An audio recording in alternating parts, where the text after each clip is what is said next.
Expedíció, ami ott kezdődik, ahol a hegymászás véget ér.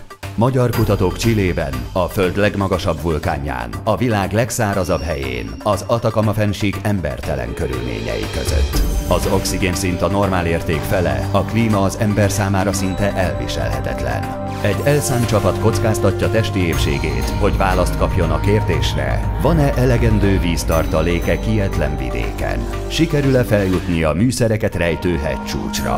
A zsákmány az adat, a kihívás a túlélés. Adatvadászok.